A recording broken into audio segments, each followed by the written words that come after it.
बिस्मिल्लाहिर्रहमानिर्रहीम, अस्सलाम वालेकुम। सच न्यूज़ पर आप देख रहे हैं प्रोग्राम न्यूज़ आर और मैं हूं आपके साथ काशिफ रजा। प्रोग्राम में सबसे पहले शामिल कर लेते हैं टॉप स्टोरीज। वज़ीर आज़म इमरान खान का दौरा अफगानिस्तान में अमन इस्तेहकाम का वाहिद हल मज़ाकरात और सियासी तस्फिया है। वज़ीर आज़म इमरान खान ये दौरा अफगानिस्तान और ख़त्ते पर क्या असरात मरतब करेगा, और कोरोना वबा पहले की तरह ख़तरनाक साबित हो सकती है। मुआवने ख़ुसूसी वराए सेहत, कोरोना वायरस की दूसरी लहर में शिद्दत, फाल केसेस की तादाद में इजाफा। ऑलरेडी जी टॉप स्टोरीज आप जान चुके हैं। और वज़ीर आज़म इमरान खान गुज़िश्ता रोज़ अफ़गानिस्तान के दौरे पर थे और इक़्तिदार में आने के बाद वज़ीर आज़म इमरान खान का ये अफ़गानिस्तान का पहला दौरा था।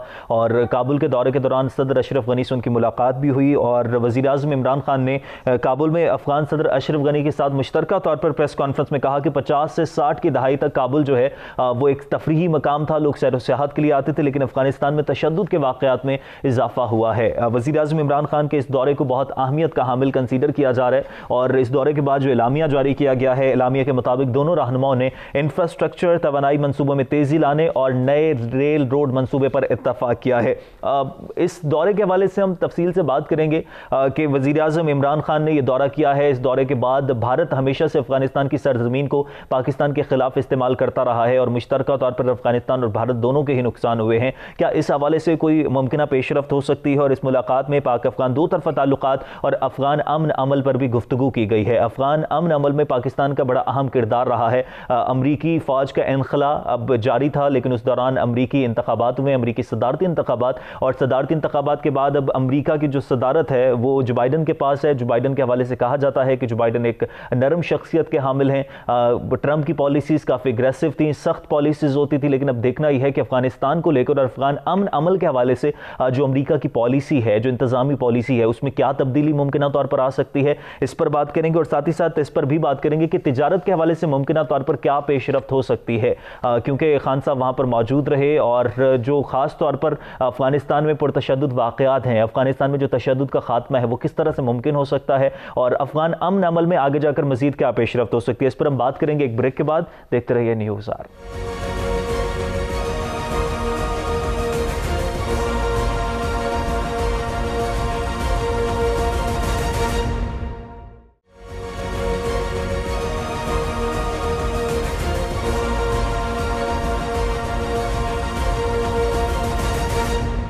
ऑलरेडी जी वेलकम बैक। ब्रेक के बाद वापस आने का शुक्रिया। इसी पर बात करने के लिए मुझे प्रोग्राम में वीडियो लिंक पर ज्वाइन कर चुके हैं साबिक सफ़ीर शाहिद अमीन साहब। शाहिद साहब बहुत शुक्रिया प्रोग्राम में ज्वाइन करने के लिए। शाहिद साहब, वज़ीर आज़म इमरान खान ने इक़्तिदार में आने के बाद अफगानिस्तान का पहला दौरा किया गुज़िश्ता रोज़। वज़ीर आज़म इमरान खान का दौरा हुकूमत के आने के बाद पहले दौरे को किस तरह से आप देख रहे हैं, कितनी अहमियत का हामिल है, ख़ास तौर पर अफगानिस्तान और पाकिस्तान के जो बाबैन ताल्लुकात हैं उस तनाजुर में, और ख़त्ते के लिए कितनी अहमियत का हामिल है?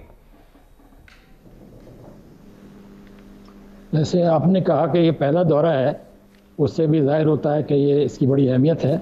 और जो बज़ाहिर वहाँ पे हमने बॉडी लैंग्वेज देखी है और जो बयानात सुने हैं, उससे तो दोनों फरीक जो हैं इस बात पे इत्तेफाक करते हैं कि बातचीत बड़ी मुफीद हुई है और दोनों मुल्कों के ताल्लुकात में इंशाअल्लाह इजाफ़ा होगा, बेहतरी आएगी।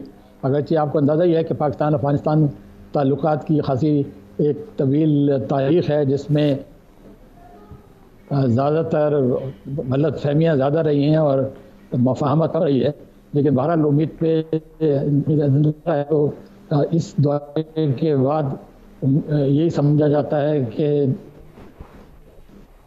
जी एक ज़्यादा जो मसले हैं वो अपनी जगह मौजूद हैं। उनमें सबसे बड़ा मसला तो ये है कि वहाँ पे अंदरूनी कौन सा समझौता होगा, यानी तालिबान और जो काबुल हुकूमत है और बल्कि दीगर जो वहाँ पे अनासर हैं उनके साथ कोई एक ऑल पार्टीज़ की शिरकत वाला मायदा होना चाहिए। उसके बगैर वहाँ पे अमन कायम नहीं हो सकता है।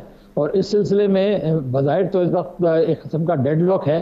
पाकिस्तान यकीनन कोशिश कर रहा है कि उसमें कुछ बेहतरी आए, लेकिन ये कि आखिरकार तो ये तालिबान और अफ़गान हुकूमत के ऊपर मुनहसर है कि मामला किधर जा रहा है। दूसरा मसला ये है कि प्रेसिडेंट ट्रंप साहब जो कि इलेक्शन हार भी चुके हैं लेकिन अजीब व गरीब हरकतें कर रहे हैं, तो उन्होंने एक फैसला बज़ाहिर कर दिया है कि जो भी अमेरिका की वहाँ फ़ौज है उसमें और कमी की जाएगी। और ज़्यादातर मुबस्सरीन का ख्याल है कि अगर कोई जल्दबाजी में वहाँ से विड्रॉल होती है तो उसके भी वहाँ पे बड़े मनफी नताइज निकलेंगे। वहाँ पे ना सिर्फ ये कि तालिबान और अफगान हुकूमत के दरमियान एक बड़ा डेडलॉक है, बल्कि इस्लामिक स्टेट नाम का जो दहशतगर्द है उनका भी वहाँ पे एक बड़ा खतरा मंडरा रहा है।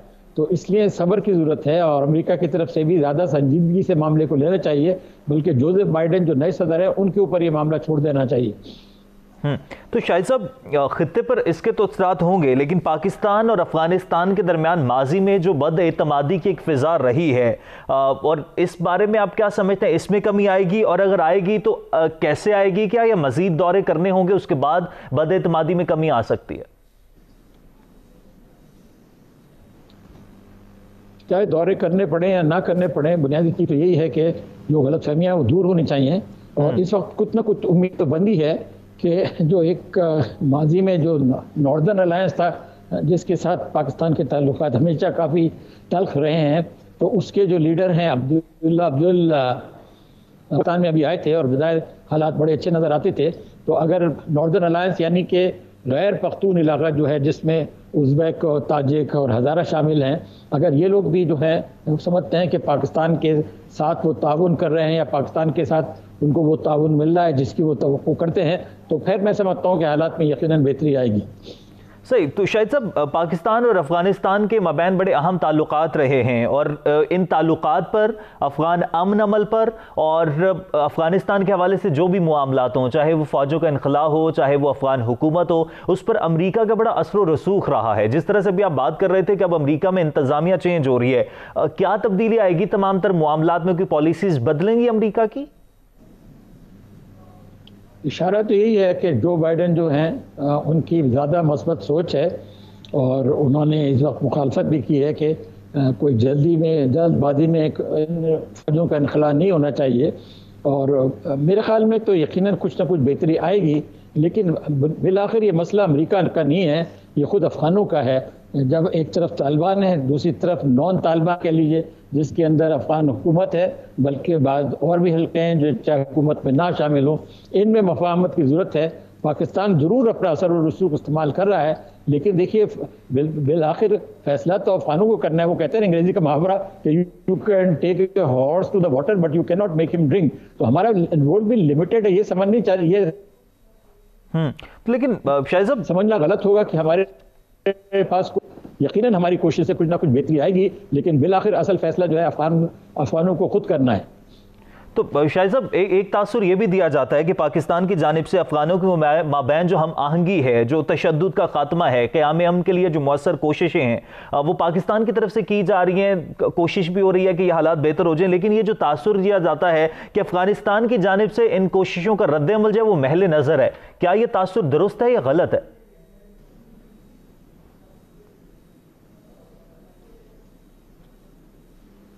कोई ना कोई रुकावटें तो हैं, और हम समझते हैं जिसको इशारा किया जाता है स्पॉयलर्स, जिसमें हिंदुस्तान की तरफ है कि वो वहाँ पे नहीं अमन चाहता और मुस्तकिल अफगान हुकूमत को और दीगर अनासर को पाकिस्तान के खिलाफ बरगलाता रहता है। और फिर हमारी एक बाज़ शिकायतें भी हैं, अभी जो हमारे तरफ से एक बड़ी तफसीली डॉक्यूमेंट्री एविडेंस दी गई है जिसमें हमने साबित किया है कि अफगानिस्तान में ट्रेनिंग सेंटर्स हैं, वहाँ से मुदाखलत हो रही है, टेररिज्म का सिलसिला चल रहा है। तो ये हमारी एक बिल्कुल जायज़ शिकायत है। इसमें मालूम नहीं हुआ भी कि इमरान खान ने किस हद तक इस सब्जेक्ट पे बात की है। यकीनन बात तो की होगी, अगर चाहे इसकी तरफ कोई वजाहत नहीं आई है, बल्कि अफगान हुकूमत ने तो इसकी तरदीद कर दी है कि उनके यहाँ से कुछ नहीं हो रहा है, जो कि बिल्कुल एक गलत चीज़ है। हकीकत यह है कि वहाँ से बहुत कुछ हो रहा है। इंडिया के वहाँ कौंसलेट्स हैं, लोग वहाँ पे अपना अड्डा जमाए हुए हैं। तो जब तक अफगान हुकूमत इस सिलसिले में हमारी शिकायत को संजीदगी से नहीं लेती है, और बल्कि इसमें अमेरिका और नेटो फोर्सेस का भी एक रोल है कि वो जहाँ कहीं देखते हैं कि इस कदम के अनासिर उन्होंने अपने दहशतगर्दी के ट्रेनिंग कैंप्स बनाए हुए, उनका फ़र्ज़ बनता है कि उनको रोकें। क्योंकि पाकिस्तान की भी एक शिकायत है, अफगानिस्तान तो हमारे खिलाफ मुस्तकिल एक रोना पीटना करता रहता है, लेकिन जो हमें जो तकलीफ़ें हो रही हैं और वहाँ से दहशतगर्द जो पनाहगाहें बना के पाकिस्तान पे हमले करते हैं, उसका तदारुक करना भी बहुत ज़रूरी है। और बल्कि हमें इस बात पे इंसिस्ट करना चाहिए कि कोई मसला उस वक्त तक पूरी तरह हल नहीं होगा जब तक कि हमारी शिकायत को दूर ना किया जाए।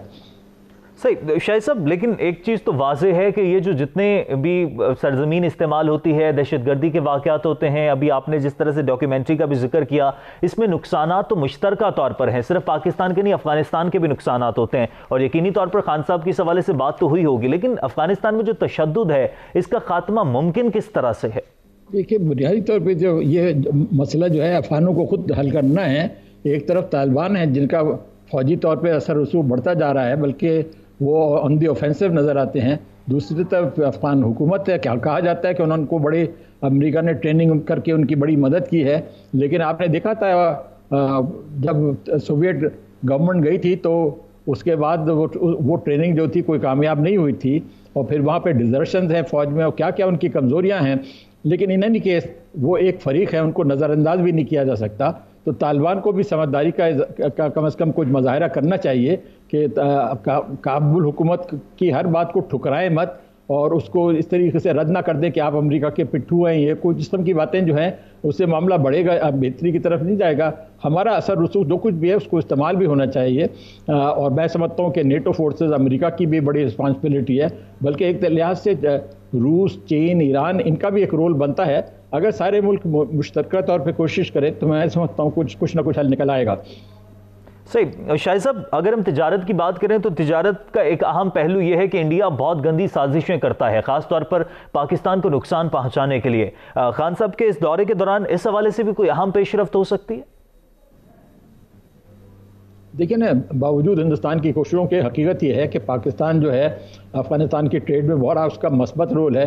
हमारे थ्रू ट्रांजिट रूट है उनका, फिर पाकिस्तान की बायलैटरल ट्रेड भी अफ़गानिस्तान के साथ खासी है। हम अच्छी खासी मंडी हैं अफ़गानिस्तान के पास। जो प्रोडक्ट्स हैं बुनियादी तौर पे फल है, खुश्क मेवा है, कालीन है, खाले हैं, इस कम की चीज़ें उनके पास हैं जिनके लिए पाकिस्तान अच्छी मार्केट है। तो यानी इस वक्त भी तिजारती तौर पे तो पाकिस्तान और अफ़गानिस्तान के अच्छे ताल्लुकात हैं, और हमने बड़ी उनकी मदद की है। लेकिन इस मामले को आगे ले जाया जा सकता है। हमारे यहाँ सीपेक बन रही है, हम समझते हैं कि वक्त के साथ सेंट्रल एशिया के साथ पाकिस्तान के लिंकेजेस और बढ़ेंगे। अफ़गानिस्तान इससे पूरा फ़ायदा उठा सकता है अगर उसकी मस्बत सोच हो। इसके अलावा अफ़गानिस्तान में अमन हो। जब तक अफ़गानिस्तान में अमन नहीं होता है तो ये सारे जो मंसूबे हैं कि सेंट्रल एशिया के साथ ताल्लुकात बढ़ाए जाएँ, उनमें कम से कम एक बड़ी शदीद रुकावट तो आएगी।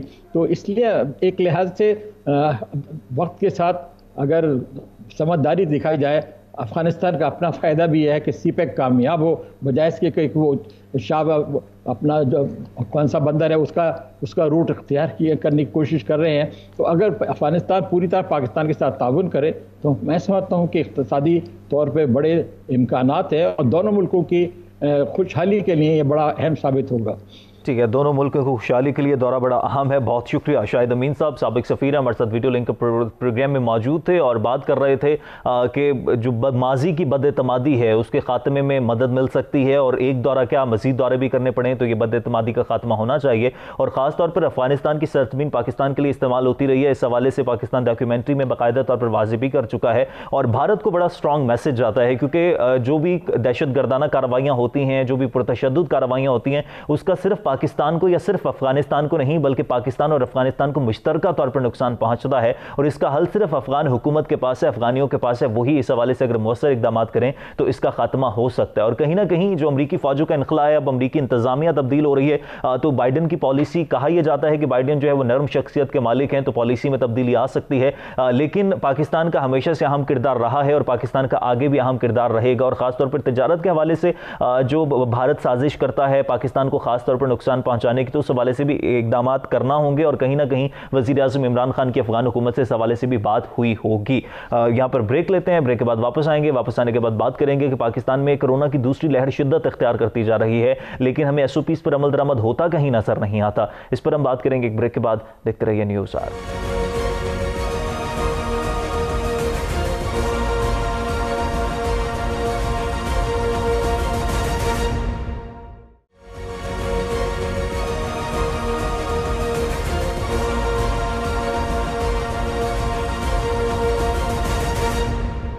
ऑलराइट जी, वेलकम बैक। ब्रेक के बाद वापस आने का शुक्रिया। और कोरोना की दूसरी लहर पहली लहर से ज़्यादा ख़तरनाक साबित हो सकती है, ऐसा कहना है मुआविन ख़ुसूसी बराए सेहत डॉक्टर फैसल सुल्तान का।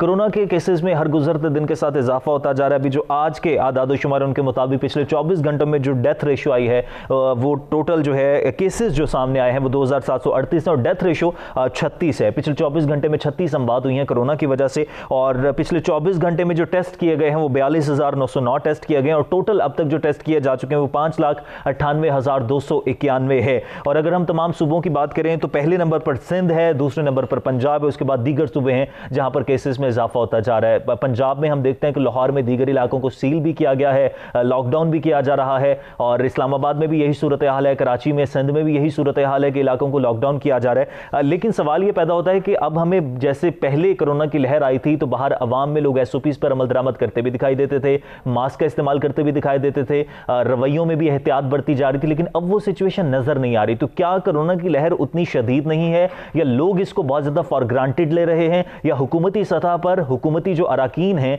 वो लोगों को बावर करवाने में नाकाम हो रहे हैं कि वाकईतन कोरोना की लहर ज्यादा शदीद है, पिछली लहर की निस्बत इसके असरात खतरनाक हो सकते हैं। इस पर हम बात करेंगे और साथ ही साथ इस पर भी बात करेंगे कि एक तरफ जो हुकूमती रवैया तो है ही है, लेकिन जो ऑपोजिशन और मजमूई तौर पर सियासी सूरत हाल चल रही है, क्या ये कोरोना की लहर और कोरोना के खतरात भी सियासत की भेंट चढ़ जाएंगे, सियासत की नजर हो जाएंगे इस हवाले से, क्योंकि ऑपोजिशन जल्द से जुलूस से हट नहीं रही है। कहा यह जा रहा है कि जल्द से जुलूसों पर पाबंदी आयद कर देनी चाहिए। इस पर बात करेंगे और कोरोना की वैक्सीन पर भी बात करेंगे कि अमेरिका ने पाकिस्तान को कोरोना की वैक्सीन देने से इनकार कर दिया, लेकिन पाकिस्तान में जो वैक्सीन तैयार हो रही थी, दीगर ममालिक में जो वैक्सीन तैयार की गई थी, उसमें कितनी पेशरफ्त हो सकी है? क्या जब तक वैक्सीन तैयार नहीं होती तो इसी तरह से दूसरी लहर, तीसरी लहर और कोरोना शिद्दत इख्तियार करता जाएगा? इस पर हम बात करेंगे। मुझे प्रोग्राम में वीडियो लिंक पर ज्वाइन कर चुके हैं डॉक्टर शुमाइल दाऊद साहब, मेडिकल एडमिनिस्ट्रेटर हैं और कोरोना पर भी नजर रखते हैं। डॉक्टर साहब, बहुत शुक्रिया आपके वक्त का। डॉक्टर साहब, सबसे पहले तो मैं इस पर आपकी राय लेना चाहूंगा कि कोरोना की जो दूसरी लहर है ये पहली लहर से कितनी खतरनाक है और इसके जो असरात हैं वो पहली लहर जैसे हैं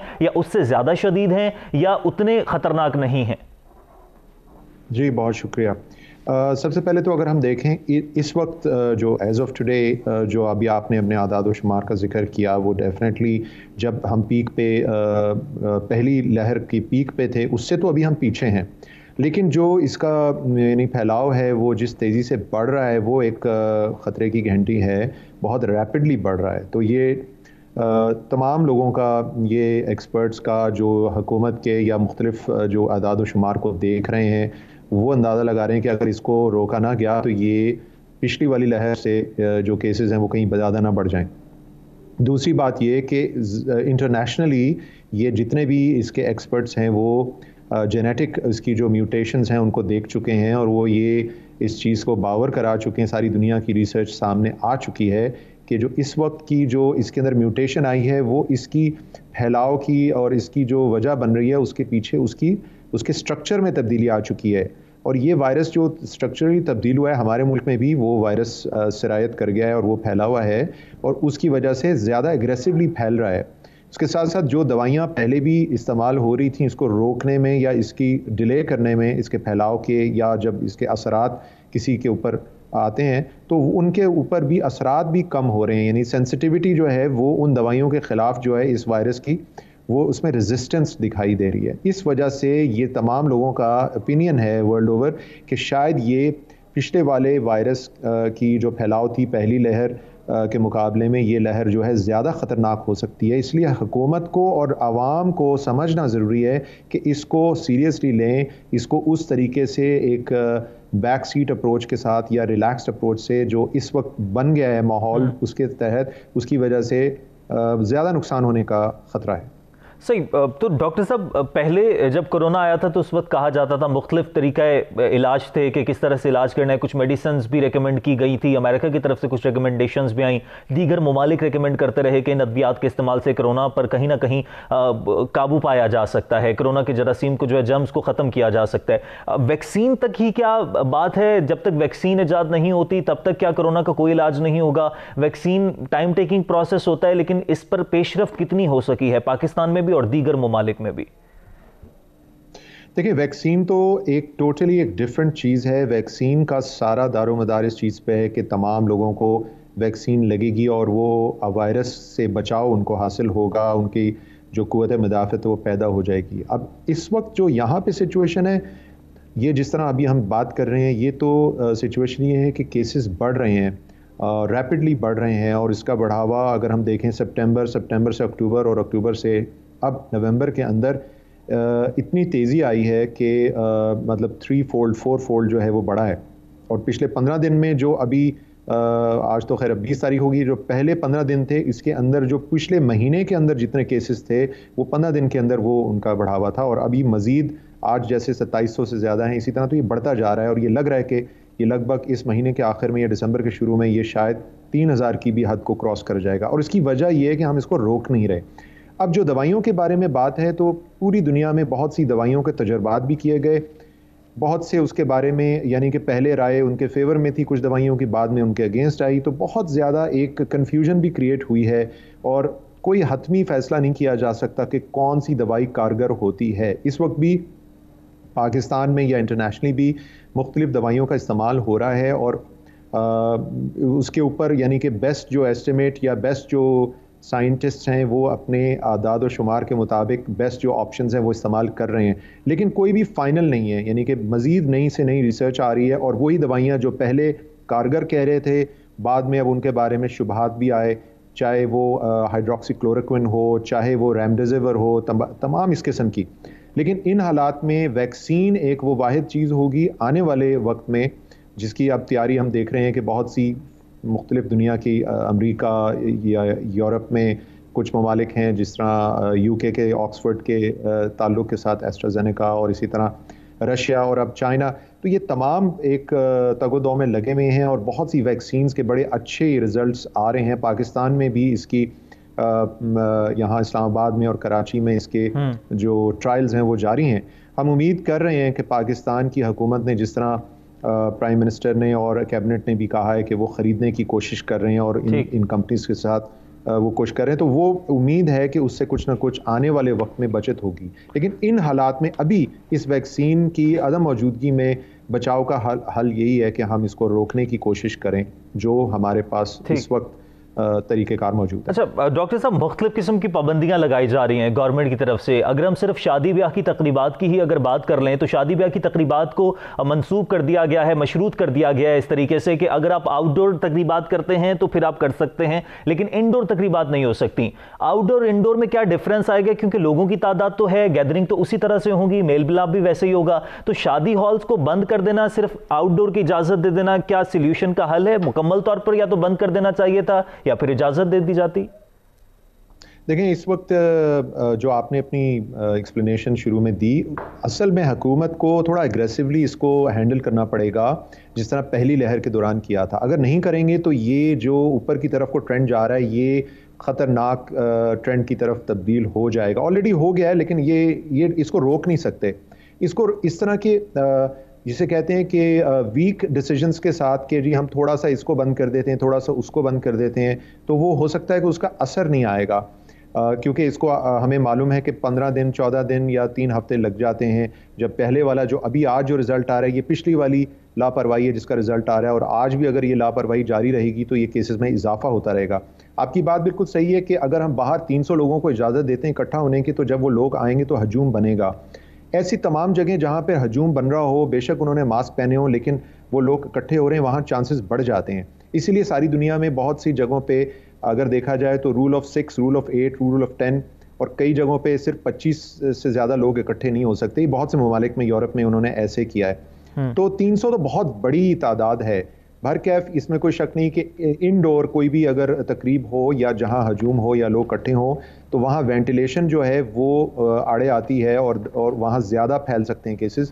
लेकिन अगर ओपन स्पेस में हों, बाहर हों, तो वहाँ कुदरती तौर पे जो हवा है वो वायरस को उस तरीके से यानी लगने का जो अमल है उसमें एक मतलब एक हर्डल क्रिएट करता है, और वहाँ कम हो जाते हैं चांसेस केसेस के। लेकिन 300 लोगों का इकट्ठा होना या प्रोसेशंस का होना या जलसे जुलूस का होना, ये तमाम ऐसी जगहें जहाँ पर लोग ज़्यादा इकट्ठे हों, वो ज़ाहिरी बात है ये इस केस को बढ़ने में जो है वो एक नुकसानदेह साबित हो सकता है। और हमें हुकूमत को सख्ती के साथ इस पे मेरे ख्याल से अपने आप की नज़र सानी करनी चाहिए कि ये केस रोकने के लिए हमें तादाद को कम करना पड़ेगा।